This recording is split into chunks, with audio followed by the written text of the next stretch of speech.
I'm Dan Abrams, and you're watching Law&Crime. And we're continuing to follow that breaking news out of Louisville, Kentucky, where a jury has acquitted Brett Hankison, the former Louisville Metro police officer who was accused of wanton endangerment related to the raid on Breonna Taylor's apartment. He has been acquitted, found not guilty of those 3 counts of wanton endangerment. The prosecution said he fired blindly into Breonna Taylor's apartment, but the jury, it appears, felt otherwise after hearing testimony from Brett Hankison. So Brian Buckmire of the Law&Crime Network has been in Louisville the entire time throughout this trial, and he joins us live, and he has a couple of guests with him as well. So Brian, first of all, tell me what it was like in the courtroom as those verdicts were read. Yeah, Anjanette, so it was like any other verdict.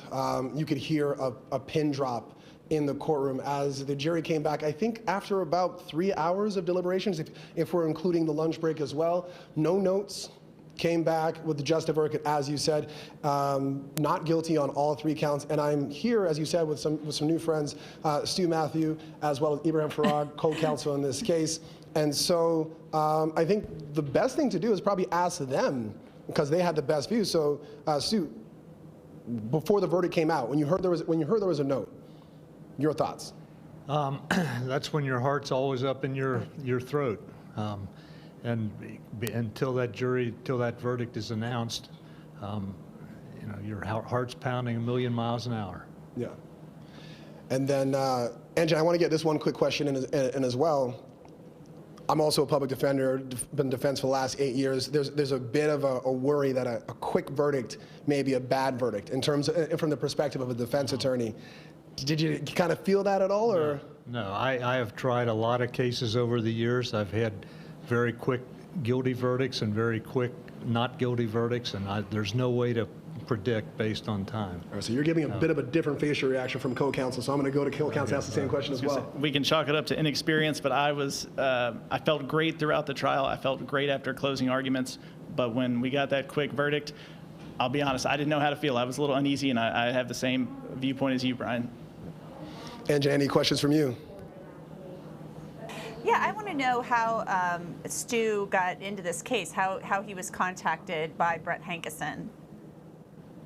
So Anjan's asking, how did you get involved in the case? What was that process, and what was it like when you first viewed the evidence and the substance of this case?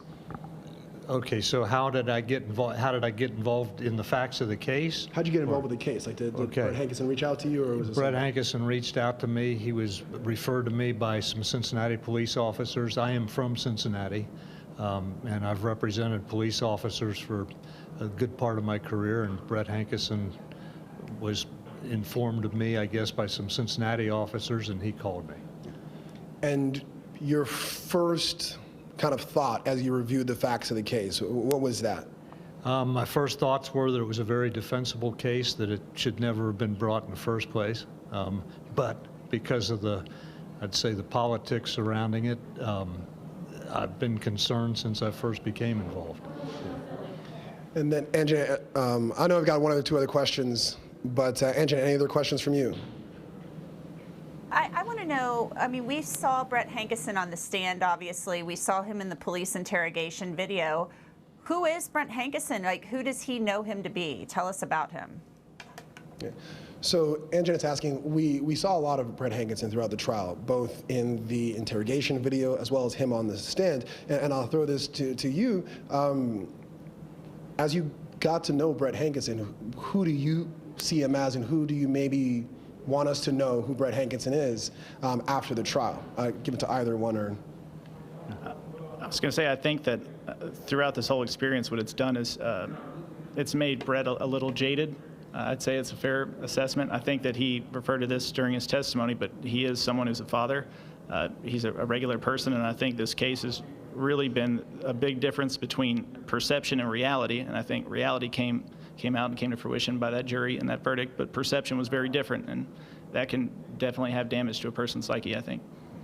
And Stu, this one is again, and maybe I'm just having too much fun, one defense attorney to another. In your summation, before you got up, there are all of those rulings. I think the word that you used was, Your Honor, you're eviscerating my summation with some of the rulings.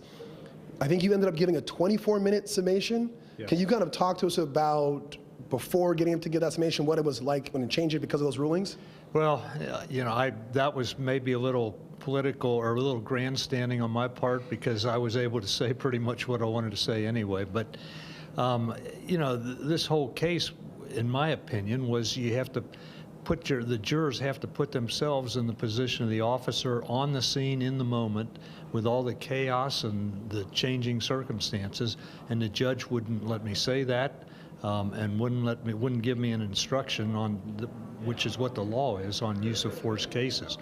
And I understand why, in the sense that this case was not a typical use of force case where the victim is somebody that the police officer dealt directly with.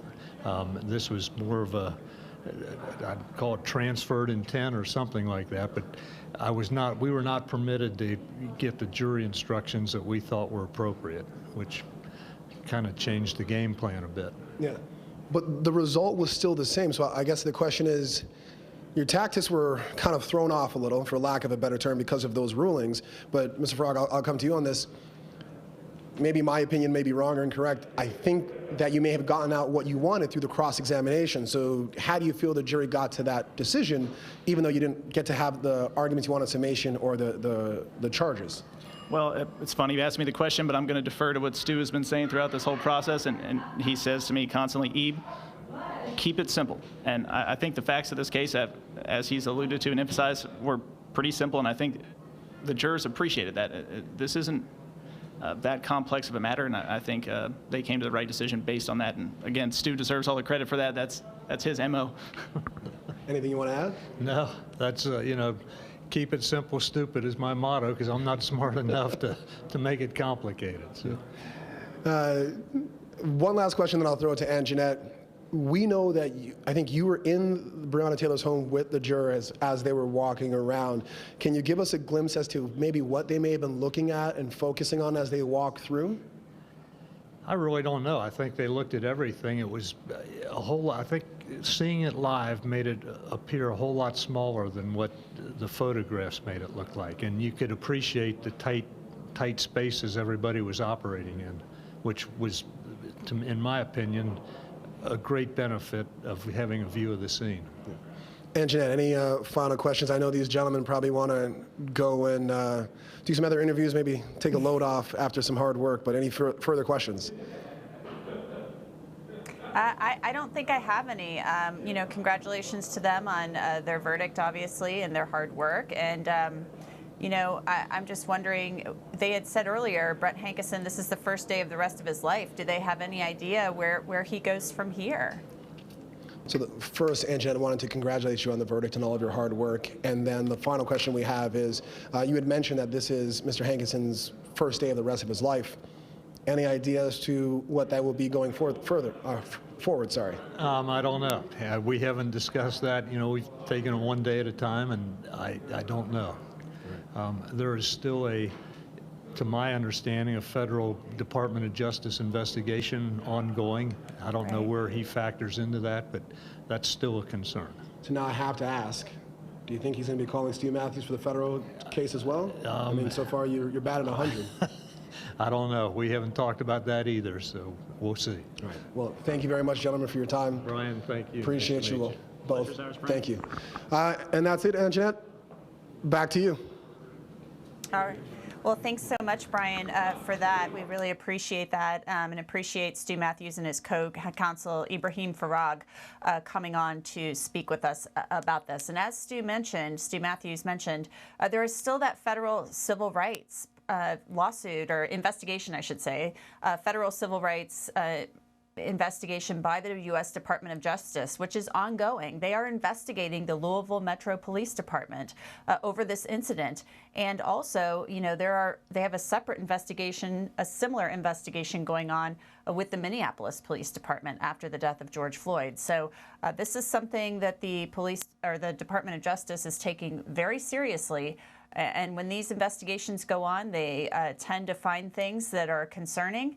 and reforms tend to be implemented. So it will be interesting to see the results of those investigations and what reforms are recommended. Hi, this is Dan Abrams with exciting news for all of our Law and Crime followers on YouTube. You can now get the live Law and Crime Network with YouTube TV for all of your daily live trial coverage, legal news, expert analysis, and original true crime programs. Subscribe to YouTube TV today and then locate Law and Crime in the channel guide. And for only $1.99 a month, you can add the network to your bundle. Watch Law and Crime every day with YouTube TV. We put you in the jury box.